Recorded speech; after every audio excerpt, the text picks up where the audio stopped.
US president തെരഞ്ഞെടുപ്പിന് മുന്നോടിയായുള്ള new Hampshire പ്രാഥമിക റൗണ്ട് തെരഞ്ഞെടുപ്പിൽ ഡൊണാൾഡ് ട്രംപിന് വിജയം. വൻ ഭൂരിപക്ഷത്തോടെയാണ് ട്രംപ് നിക്കി ഹാലിയെ പരാജയപ്പെടുത്തിയത്.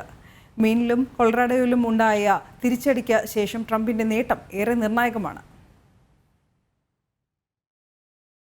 പ്രസിഡന്റ് തെരഞ്ഞെടുപ്പിന് മുന്നോടിയായുള്ള പ്രാഥമിക റൗണ്ടിലാണ് ന്യൂ ഹാംഷെയറിൽ നിന്നുള്ള ട്രംപിന്റെ വിജയം.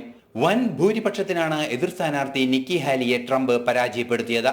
റിപ്പബ്ലിക്കൻ പാർട്ടിയുടെ പ്രസിഡന്റ് സ്ഥാനാർത്ഥിയാകാൻ ഡൊണാൾഡ് ട്രംപിനെ കൂടുതൽ സാധ്യത നൽകുന്നതാണ് വിജയം.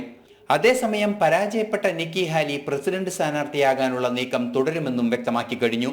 പ്രാഥമിക റൗണ്ട് തെരഞ്ഞെടുപ്പിലെ ബാലറ്റിൽ നിന്നും 2 സ്റ്റേറ്റുകൾ ട്രംപിനെ ഒഴിവാക്കിയിരുന്നു. മെയിനിലും കൊളറാഡോയിലുമാണ് ട്രംപിനെ തിരിച്ചടിയേറ്റത്. ട്രംപിന്റെ വിജയത്തോടെ ഈ വർഷം നവംബറിൽ നടക്കുന്ന പ്രസിഡന്റ് തെരഞ്ഞെടുപ്പിൽ ജോ ബൈഡനും ട്രംപും നേർക്കുനേരെത്തുമെന്ന് ഏതാണ്ട് ഉറപ്പാക്കാനാകുന്നുണ്ട്. മുൻ പ്രസിഡന്റ് തെരഞ്ഞെടുപ്പിനെ തുടർന്നുണ്ടായ അതിക്രമങ്ങളിൽ ട്രംപിന് പങ്കുണ്ടെന്ന ആരോപണത്തെ തുടർന്നാണ് നേരത്തെ 2 സംസ്ഥാനങ്ങളിൽ നിന്നും ഒഴിവാക്കപ്പെട്ടത്. ഇരു പാർട്ടികളും മുന്നോട്ട് വയ്ക്കുന്ന വ്യത്യസ്തങ്ങളായ ദേശീയ അന്തർദേശീയ ആശയങ്ങളുടെ നേർക്കുനേർ മാറ്റുരയ്ക്കലായിരിക്കും വരാനിരിക്കുന്ന US പ്രസിഡന്റ് തെരഞ്ഞെടുപ്പ് എന്ന കാര്യത്തിൽ തർക്കമില്ല. ഇന്റർനാഷണൽ ഡെസ്ക്, ജനം.